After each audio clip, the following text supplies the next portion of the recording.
This week on Rewind. Race of the year? Maybe.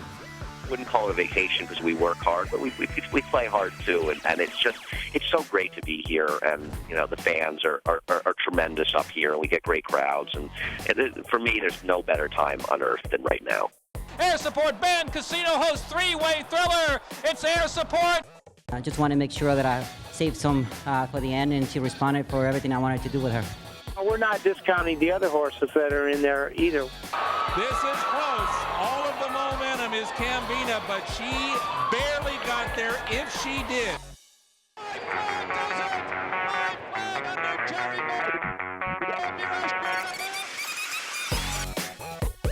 This is Hrtv Rewind, taking a look back at the racing week.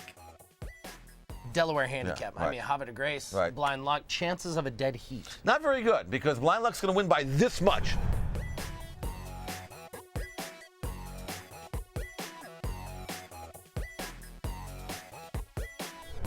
I lead off with the bullet drill for Havre de Grace coming into this race.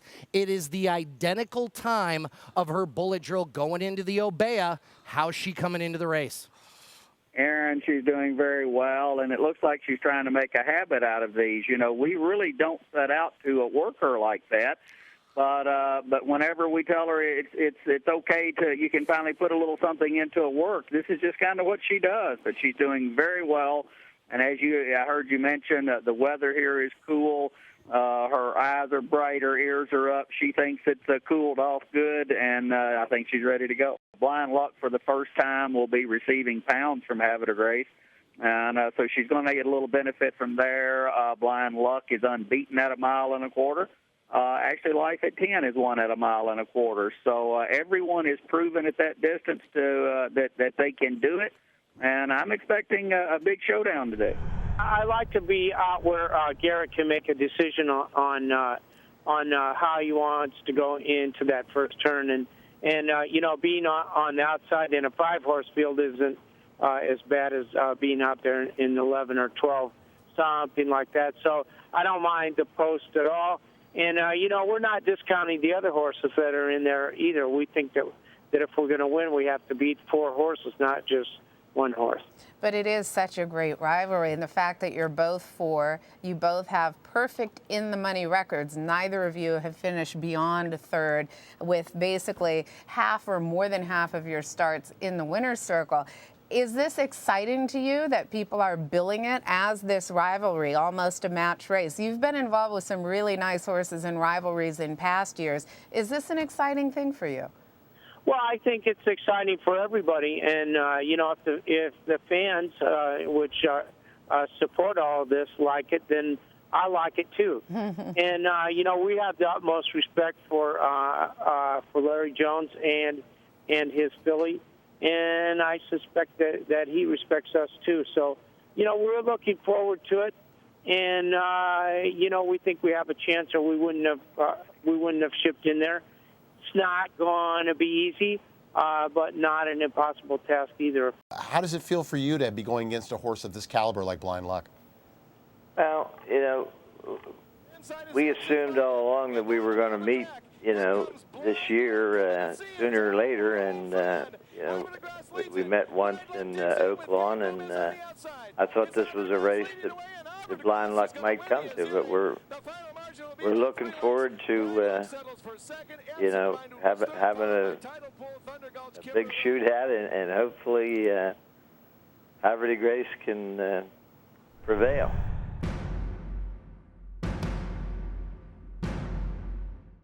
Here comes Blind Luck to take on Havre de Grace and Derwin Starr. It's going to be a 3-way thriller. Can she get up? Blind Luck, Havre de Grace in a head bob. Blind Luck is going to try to reel her in. Havre de Grace has the lead. She's still clear in mid-stretch. Blind Luck is making her run on the outside, and now Blind Luck is flying. Here comes Blind Luck. Havre de Grace, Blind Luck, they're going to be photoing again. Havre de Grace has done it. Blind Luck is gaining on them with every stride. Down to the final 16th. Blind Luck, Havre de Grace, Havre de Grace, Blind Luck, Havre de Grace. Blind Luck wins the Alabama in a thriller. Here comes Blind Luck coming to see her old friend, Hrtv Rewind leads it. Blind Luck digs in with Garrett Gomez on the outside. It's Hrtv Rewind leading the way, and Hrtv Rewind is going to win the Azeri. The final margin will be about 3 lengths. Blind Luck settles for second.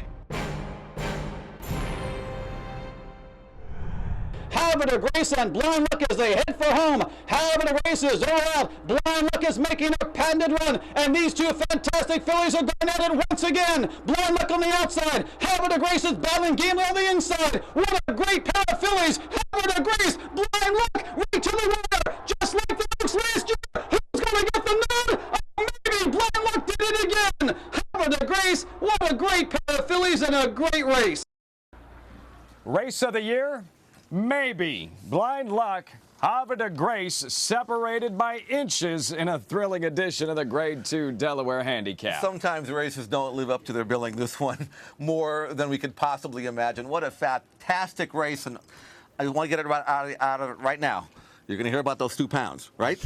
But Blind Luck, who looked like she had all the momentum and was going to go by Hrtv Rewind. Hrtv Rewind finding more, and at the 16th pole, I didn't think Blind Luck was going to get up. Blind Luck now having earned more than $3 million. That's 6 matchups between Blind Luck and Hrtv Rewind, 4-2, but this isn't the NBA playoffs. The story continues. Perhaps a date in a Breeders' Cup starting gate. Ladies Classic or Classic, that remains to be determined, but what a rivalry and the best Delaware handicap we have ever seen and will probably ever see. How do you top this, no matter what they do the rest of the year? Best race I've seen this year.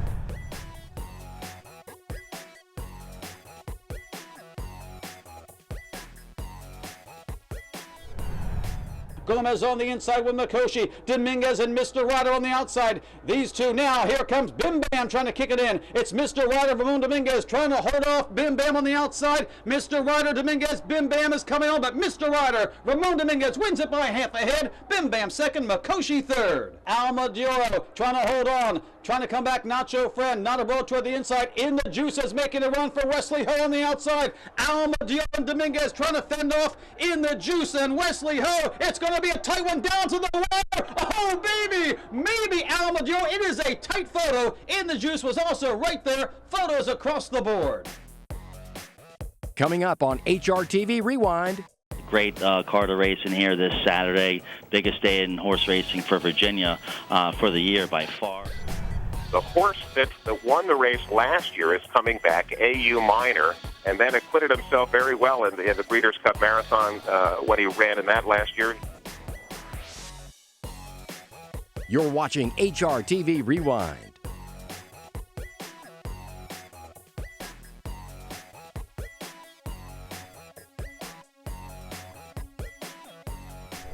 They're going to the turf course in the Virginia Oaks and the Derby, and they look like 2 very good fields. Well, I probably look so happy in the picture because it's a great summer down here. Hot weather, but I'll take the hot weather over the extremely cold weather. And great Carter racing here this Saturday. Biggest day in horse racing for Virginia for the year by far. And some of the best 3-year-olds in the country on the turf for 3-year-olds here this Saturday. Great field, and we were pretty lucky. The 5-2 morning line favorite here, Band, a very deserving morning line favorite by 2004 Virginia Derby winner Kitten's Joy. This horse shipped in here by Tom Proctor last Thursday, so that's been a pretty nice treat to be able to watch that horse train. I kind of feel like an idiot. I didn't realize how big, good-looking this filly is up in Baltimore when she ran in the Black-Eyed Susan at Preakness, and she was one of the favorites that day. And I don't think her trainer Curtis Garrison was too happy with the trip she had in that race. She was a little too forwardly placed early on. Might have not liked the track.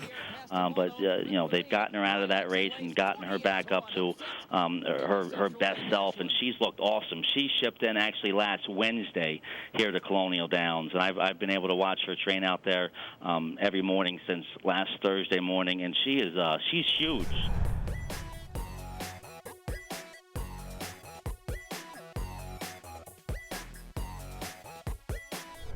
I think he ended up with the lead again, maybe just as he stated that nobody else wanted it. So that's how he ended up there.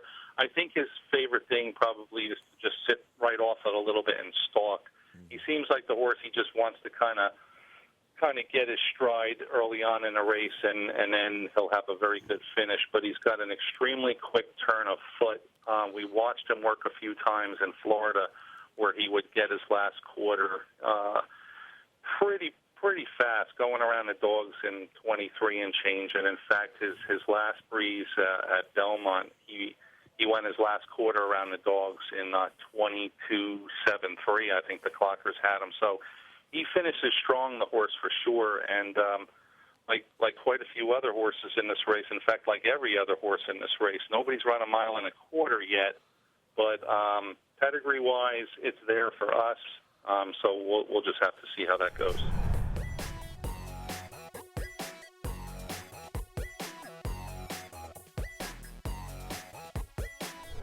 Man with big strides out in the center and air support and Band Casino Host is right there. Air support, Band Casino Host, three-way thriller. It's air support and Alex Solis to win it by a neck. He was very game. As soon as he took the lead and that horse came in the outside and he saw him, he fought him the whole stretch and got the best of him. I think that we always thought he wanted a little bit more ground. Both of those horses are very, very good horses. Alex said after the Hill Prince that he'd ridden him once and maybe do an even better job today, and I thought his ride was superb. Excited strikes a narrow lead. Wyoming has got something left. They dart away now, and now to the final furlong they go. Excited, Wyoming into the inside. Smart Sting has moved along into third. At the fences, Summer Savory, who quickens up, but time has run out. Excited does it. I know this filly very well, and I had to bite my time with her. I know she's going to be pretty close to the lead, and I just want to make sure that I saved some for the end, and she responded for everything I wanted to do with her. Our half's trying to hang on. Ansel clear sailing on the far outside, and even Major Magic is chiming in. Here's Major Magic on the outside. Major Magic, Ansel, get the camera ready, photo finish. Major Magic and Ansel in the photo at Curfew Tower. And Cherokee Artist, way to the center of the course, has a lot to do. There's a furlong left to go. Action Andy's in front with a 5-length lead. Action Andy bounding past the 16th pole from Belletti. Everybody wanted a piece of the action, but they couldn't get to Action Andy. It was absolutely wonderful. My first stakes win here at Colonial, and it couldn't be any better for Bob Gerzak. He is one of the nicest guys you could have to train for. So I just give him all the credit. Thank you so much, Bob, for letting us do this for you. Softly Lit opens up on Hannah's Holiday. Put the babies down. Late rally on the far outside, but time is ticking away. Put the babies down coming. Put the babies down on the outside. Here's Put the Babies Down. Softly Lit photo finish together. It's too close to call. We like this filly a lot. I've been trying to get her on the grass, and it rained off the first time. Only reason we ran her today was to get her on the grass and give her a shot on it. You know, I'm running back on a very short rest, but we did like her today, but a little bit of a shocker to win.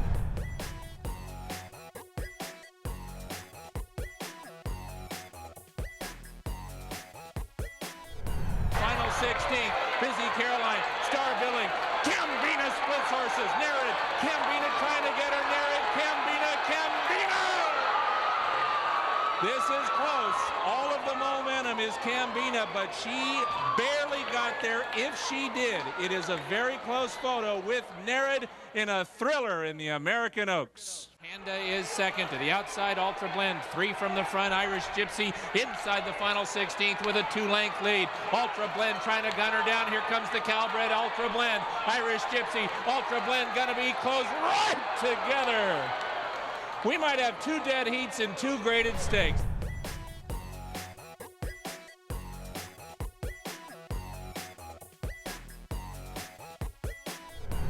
The horse that won the race last year is coming back, AU Minor, and after winning the Greenwood Cup last year, he finished only a length behind a couple of tough horses up at Hawthorne, and then acquitted himself very well in the Breeders' Cup Marathon when he ran in that last year. They bet him reasonably well. He was 6-1 at a 12-horse field.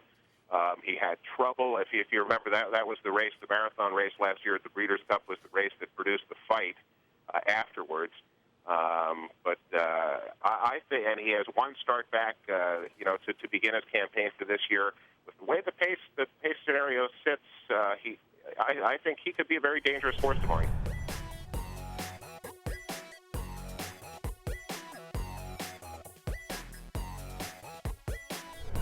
marathon at Parks. Best marathoner you've ever seen. Well, that'd have to be Kelso. I think he won the Jockey Club Gold Cup like 10 years in a row or something. All right, maybe 5. AU Minor comes to the final furlong, and he is pulling away with every stride. AU Minor by 3. AU Minor by 4. Bird Run holding on to second. A Fleet again on the inside third. Just a monster run from off the pace by AU Minor. Back-to-back in the Greenwood Cup. He's got it by 3. Up next on Rewind. Toggy passes caught up to the field, but it's still Yield Bogey with one more furlong to go. Yield Bogey narrowly. So great to be here, and the fans are tremendous up here, and we get great crowds. And for me, there's no better time on earth than right now. You're watching HRTV Rewind. Andy Serling, closing day at Belmont Park. Andy, first of all, thanks for taking the time to join Jeff and myself here on First Call. Oh, I always have time to be on with you. It's my pleasure.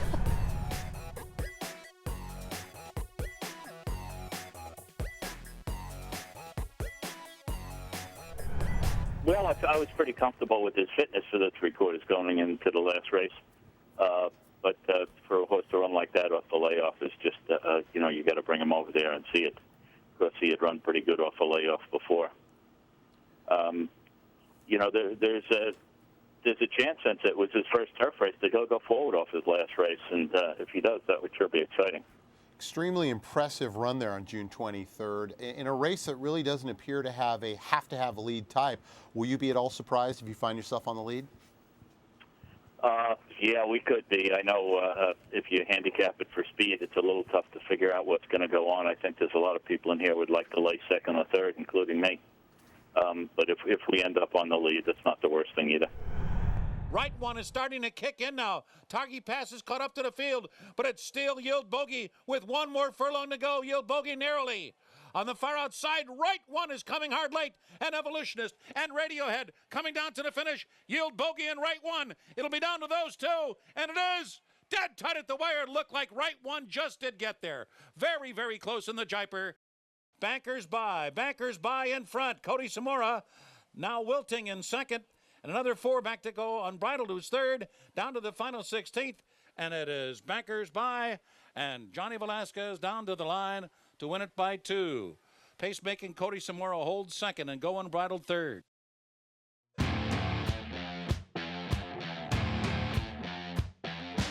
It is Bird Run to win the Brooklyn in wire-to-wire style.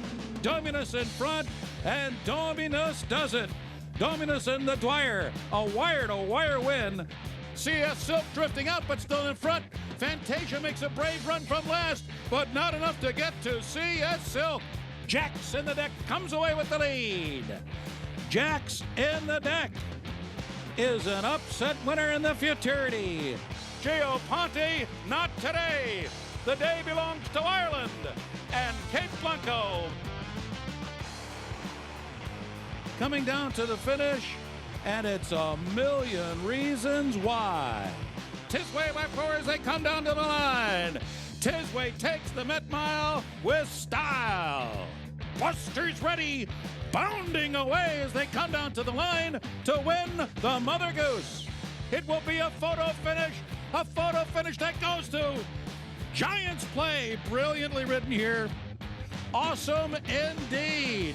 A flawless 4-4-4 4-year-old filly, Awesome Maria. They hit the wire together, and the photo will go to Alternation. Alternation running a powerful race here. Her smile wins. And she was cooking today, and it is Eve the winner. And here is Flat Out, a breakthrough victory. Demolished the field in the Suburban. Trap Shot. It rained at Belmont today, and so did Trap Shot. But they are still second to It's Tricky, who will not be denied. And Mission Approved scores a wire-to-wire shocker at 21-1. Justin Phillip will do it. He was a monster in the mud. Ruler on Ice, Stay Thirsty and Brilliant Speed. It's a shocker in the Belmont. Ruler on Ice is the winner.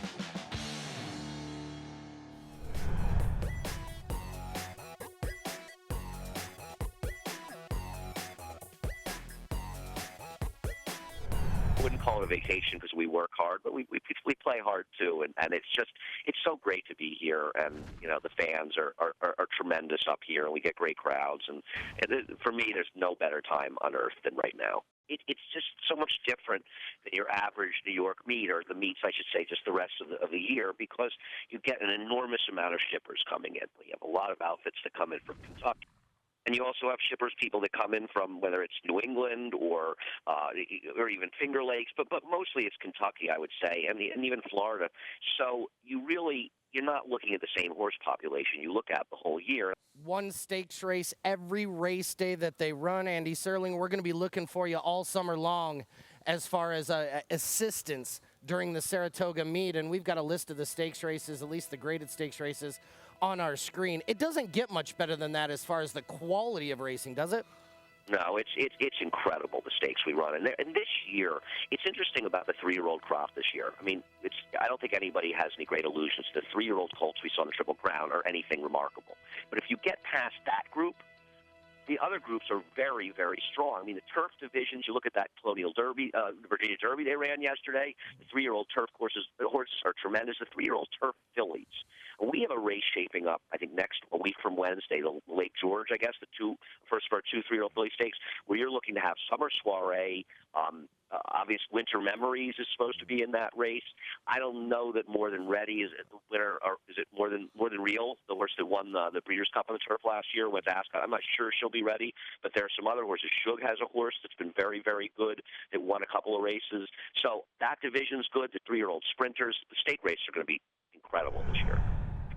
We know that what we're facing in California is a shortage of horses, and certainly the California-bred numbers have decreased to the point where we're feeling the effects on the racetrack finally. There's a lag period between a horse being bred and actually making it to the racetrack. So knowing that, and knowing that even nationally there's been a decline in full population and breeding, that we wanted to come up with a program to try to encourage not just people that hadn't raced in California before, but also our own local owners and trainers to try to go outside the borders of California and secure horses that normally wouldn't be in California. So we created a program for any horse that last started outside of California, making its first start at Del Mar.